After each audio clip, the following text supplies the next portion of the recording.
Olá pessoal, sou o professor Pedro Sampaio, seu professor da matéria de Física, e na aula de hoje trabalharemos sobre o assunto de acústica, o qual discutiremos as propriedades atreladas às ondas sonoras, calcularemos a velocidade do som, entenderemos como realizar esse processo, visualizaremos essas ondas sonoras aplicadas dentro de tubos e no final teremos uma demonstração experimental utilizando o experimento do tubo de Kundt, o qual nos permite visualizar como seriam essas ondas sonoras, só que de uma maneira mais material, beleza? Então, antes de tudo, é muito importante que a gente defina muito bem o que são essas ondas sonoras. Então, a gente sabe que as ondas, de uma maneira geral, elas são perturbações que dependem ou não de um meio, isso vai depender das características delas, certo? E essas vibrações, elas são de maneira periódica, elas são geradas por uma fonte que são capazes de gerar ondas de compressão e expansão, beleza? Que nesse nosso caso aqui, elas se propagam a partir do ar, certo? Então essas condições de ondas de compressão e expansão, mais o meio de propagação do ar, é justamente o que a gente define como sendo uma onda sonora, beleza? E justamente essa ideia de compressão e expansão é justamente que dá a primeira característica principal de uma onda sonora, que é justamente o fato dela ser uma onda longitudinal e o fato dela se propagar pelo ar tem a dependência do meio de propagação, o qual faz com que a gente defina as ondas sonoras como sendo uma onda mecânica, beleza? Então, para visualizar um pouco melhor a ideia, temos aqui a seguinte ilustração, desenhamos aqui um pequeno alto-falante, certo? Ele vai gerar essas frentes de onda de maneira periódica, beleza? E nisso, a gente vai ver regiões aqui com mais bolinhas aglomeradas e região aqui que tem quase nenhuma. Mais bolinhas, menos bolinhas, mais bolinhas e assim por diante. Essas regiões que a gente tem mais bolinhas, que são justamente nossa molécula de ar, são justamente o momento de compreensão do ar, beleza? Então, são regiões onde as moléculas ali estão muito mais agrupadas e organizadas. Enquanto essas regiões mais espaçadas são regiões que a gente tem menos moléculas, são justamente as regiões de expansão, certo? Então, a distância entre uma zona de compreensão e outra zona de compreensão é justamente aquilo que nas características gerais da onda a gente chama de comprimento de onda. Fazendo uma comparação com as ondas transversais, a exemplo de uma corda, seria como se essas regiões de compreensão seria justamente a distância entre os dois picos aqui de uma onda transversal. Enquanto essa região aqui, com menos moléculas, seria justamente a região de vale de uma onda transversal, beleza? Então é uma analogia muito interessante de fazer para que a gente fixe muito bem onde é que estão essas propriedades, beleza? E que são fundamentais para a gente ter um entendimento dos próximos passos. Bom, como a gente está falando de ondas sonoras, a gente não pode deixar de falar sobre a audição humana, certo? Então, a audição humana, a gente consegue captar frequências sonoras, certo? Que estão num intervalo entre 20 Hz e 20.000 Hz, beleza? Abaixo ou acima disso a gente não consegue captar. Outros seres vivos talvez até consigam, vai depender muito da espécie e das condições biológicas ali de cada ser. Mas para nós, seres humanos, esse é o intervalo, sendo que em alguns casos, esse intervalo pode ser até menor. Por exemplo, questões como idade, exposição frequente a aparelhos auditivos, estar em ambientes com som muito elevado, fazem com que a nossa audição vá se desgastando com o tempo, certo? Então, uma atividade muito interessante que a gente vai fazer agora, a gente vai dar uma pequena pausa aqui na aula e vou botar aí para rodar para vocês um videozinho bem curto, variando a frequência de onda de 1 até superior a 20.000 Hz, e aí vocês vão deixar aqui nos comentários quando foi que vocês começaram a escutar a frequência ali gerada e quando foi que vocês pararam de escutar, beleza? Então se liga aí.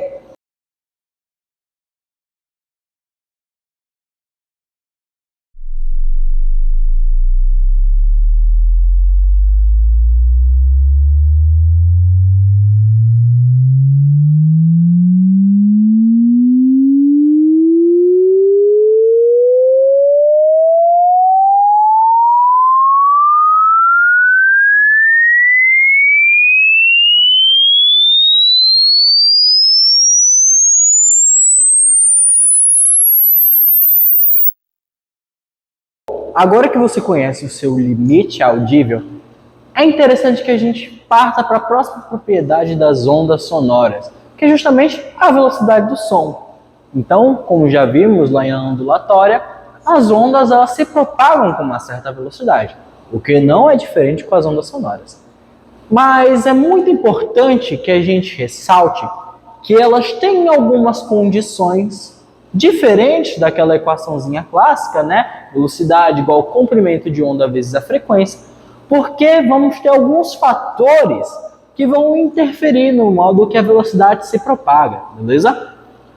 Então, a rapidez que uma onda consegue se propagar, ela vai depender da elasticidade e da inércia ali do meio material o qual ela está se propagando. Detalhe, ondas sonoras não podem ser propagadas somente em meio gasoso. Elas ainda conseguem se propagar tanto em líquidos quanto os gases. Por exemplo, quando você está embaixo d'água, na piscina, se alguém grita para você do lado de fora, você ainda assim consegue ouvir de maneira não tão perfeita o que a pessoa ali está dizendo, certo? E está justamente associado essa questão de você conseguir ouvir bem ou não, ou ter uma maior dificuldade ali para a fala daquela pessoa chegar ao teu seu ouvido, justamente por conta dessas condições de elasticidade e inércia ali do meio. Sendo que em meios sólidos, justamente por conta daquela organização bem mais estruturada, bem mais certinha, ela vai conseguir ter uma velocidade sonora muito superior aos líquidos e aos gases, certo? Enquanto os líquidos ele ainda tem assim uma certa organização molecular que faz com que a vibração ela consiga se propagar, a energia ali da onda ela consiga se propagar. Nos gases, a gente tem uma dependência muito maior das colisões entre as moléculas, certo? Então, justamente por não ter essas pontes que fazem a ligação entre ali os materiais, os gases eles têm uma dependência muito grande das colisões entre as moléculas, certo? Então, enquanto aqui a gente tem o sólido todo bem estruturadinho, organizado, no líquido a gente vai ter essa organização de maneira mais deformada. Nos gases, as moléculas elas estão indo cada uma para o seu lado, e aí a frequência ela vai justamente dar um impulso para que cada uma das partículas colida uma com as outras, certo? Então é justamente isso que faz com que a onda se propague pelo ar e a gente consiga ter essas questões da onda sonoras. E justamente isso é uma coisa muito interessante que faz com que a velocidade que a gente meça ali nos gases tenha ainda umas outras condições a serem atendidas quando comparadas aos sólidos e aos líquidos, certo? Então, quando a gente fala dos gases, justamente por conta desse processo de compreensão que a gente viu ali no início, certo? De compreensão e elasticidade, ela consegue ter uma maneira diferente das ondas se propagarem com uma velocidade diferenciada também.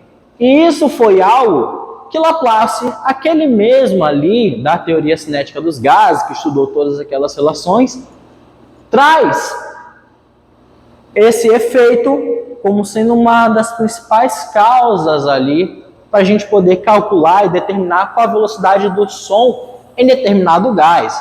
Ou seja, a partir disso aqui, desse efeito de compreensão, diferentes gases também vão ter diferentes velocidades do som, certo?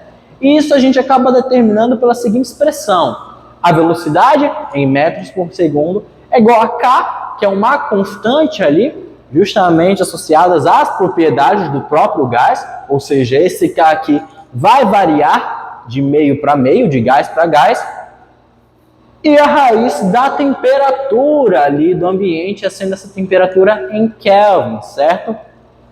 Então, com isso aqui a gente acaba definindo que a velocidade do som ela é diretamente proporcional à raiz quadrada da temperatura ali do gás, beleza?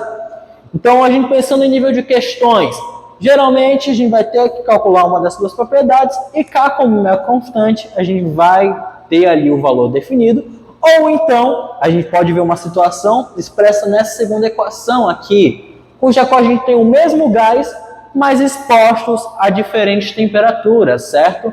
Então a gente acaba fazendo a velocidade de um dividida pela velocidade num outro instante, certo? É igual a raiz quadrada da razão das temperaturas, da temperatura inicial e da temperatura final, beleza? Então, a coisa mais importante que a gente tem aqui associada à velocidade do som para os gases é justamente a ideia de temperatura, além de, claro, do comprimento de onda e da frequência, certo? Então, a partir de agora, a gente vai começar a adentrar no campo experimental, mas para isso a gente precisa entender um pouco melhor o ambiente que a gente vai estar se restringindo, que é justamente a ideia de tubos. Então, compondo a ideia de edição.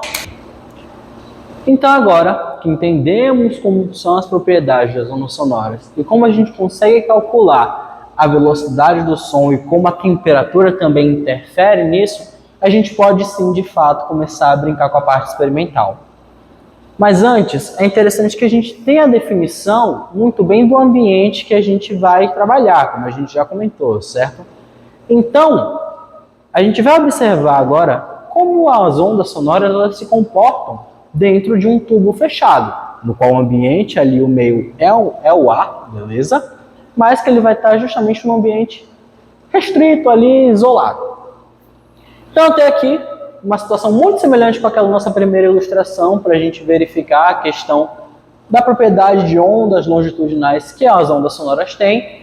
Então temos aqui o nosso tubo fechado, nosso alto-falante aqui, e esse nosso alto-falante vai emitir os seus pulsos ali, suas vibrações periódicas, que vai fazer com que haja toda a propagação da onda ao longo do tubo. No entanto, por ele ser fechado, uma das propriedades das ondas que a gente já visualizou é justamente a ideia de reflexão. Então as ondas elas vão chegar aqui no final do tubo, vão bater e vão refletir. Reflexão essa que faz com que elas voltem tendo o mesmo comprimento de onda. Isso faz com que a gente tenha a seguinte organização, certo? Então temos uma situação aqui representada com uma linha reta vermelha e outra aqui tracejada amarela. Mas professor, assim está muito complexo para mim entender. Então vamos lá, voltar um pouquinho ali e fazer o comparativo novamente com as ondas transversais. Então, seria como se as ondas que o meu alto-falante estivesse emitindo fosse essa onda vermelha, certo? Ela vai aqui seguindo todo o trajeto até chegar ao final aqui do nosso tubo. E quando ela reflete, ela volta invertida. Então, representado justamente por essa linha amarela. Isso aqui, se vocês muito bem lembram, é justamente o que a gente chama de onda estacionária. Cujo qual as regiões em que há os encontros destas duas ondas é justamente o que a gente vai chamar de nó, certo? Cujo qual a gente vai representar pela letrinha N. Então, toda a região que tiver encontro aqui, a gente chama de nó, ok? E as regiões aqui, justamente onde cada um dos picos estiverem em oposição, vai ser justamente o que a gente chama de ventre, certo? E aí, voltando para as ondas longitudinais, as linhas tracejadas são justamente os ventres, quando a gente trabalha com ondas sonoras dentro do tubo, e as linhas vermelhas são justamente os nós, certo? E isso é justamente o princípio que vai fazer com que o nosso experimento do tubo de Kundt funcione. Porque é o seguinte, aqui a gente tem um tubo, certo? Nosso alto-falante, e dentro a gente vai colocar um pó. Cortiça, serragem, isopor, qualquer coisa leve e pequena, certo? Que vai fazer com que, a partir de algumas propriedades que a gente verá em futuras aulas, haja reverberação ali do tubo que faça com que as partículas ali dentro comecem a se organizar. Então, por isso que é muito importante que a gente ressalte que as ondas, elas também reverberam, as ondas sonoras também reverberam em outros meios sem serem os gasosos. Então, vamos observar aqui, ó. Tem aqui em mãos nosso experimentozinho do tubo de Kundt, certo? Aqui na ponta a gente tem o nosso alto-falante. Temos um tubo aqui de aproximadamente 70 centímetros e dentro a gente tem algumas bolinhas de isopor, beleza? Então, voltando aqui para a ilustração, o que vai acontecer é o seguinte. Quando eu ligar a minha caixa de som, ela vai estar ligada via Bluetooth ao meu celular o qual eu vou conseguir transmitir as frequências de onda, certo? Ela vai fazer com que as bolinhas de isopor que estiverem ali dispostas ao longo de todo o tubo comecem a se organizar justamente nas regiões de nós. Por quê? As regiões de ventre são justamente as regiões onde a gente vai ter a maior vibração ali das ondas sonoras, enquanto nos nós a gente tem uma anulação. Então ali a gente não vai ter uma vibração, certo? Então as bolinhas de isopor nas regiões de ventre, elas vão estar com uma alta vibração. Isso vai fazer com que elas se desloquem para as regiões com menor vibração, ficando justamente aqui nos nós, certo? Então, como eu falei, o nosso tubo ele tem aproximadamente 70 centímetros. A temperatura da sala em que eu estou aqui no momento, ela é equivalente a 16 graus Celsius, certo? E a distância entre nós a gente vai determinar agora nessa sessão experimental. Então veja aí. Agora vamos pôr em prática aquilo que a gente visualizou lá no quadro. Esse aqui é o nosso mesmo tubo de Kundt, certo? Ele está apoiado numa mesa e dentro dele está dispersa as bolinhas de isopor. Aqui, conectado à nossa caixinha de som, eu tenho um outro aparelho telefone com aplicativo de gerador de frequência, certo? Eu coloquei em aproximadamente 304 Hz, que é uma frequência que já foi testada e que funciona muito bem. E eu vou deixar aqui do lado, justamente para vocês verem que não terei intervenção, e vou só dar um play.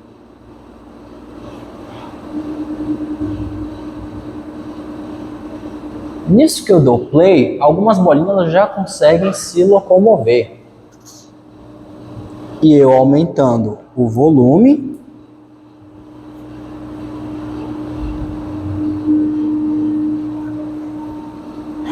eu vejo que a agitação das bolinhas ela começou a ser mais visível.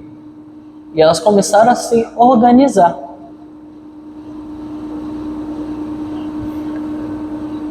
Então, como a gente bem falou, essas regiões que elas estão se organizando são justamente as regiões de nó, enquanto os momentos em que elas estão vibrando mais são justamente situações de ventre, cuja os picos de cada uma das ondas estão dispostos. Então, por isso há essa grande vibração. Após elas estarem organizadas, após um certo tempo, eu posso fazer a medição do centro aí, do meio desse acúmulo todo. Nisso vamos ver que a gente vai conseguir uma distância entre elas de aproximadamente 55 centímetros. Se eu deixar ele por um tempo, cada vez mais ela vai se organizar aí nessas regiões de pico. E se esse tubo também fosse maior, a gente conseguiria ver cada vez mais nós aí dispostos ao longo de todo o comprimento do tubo.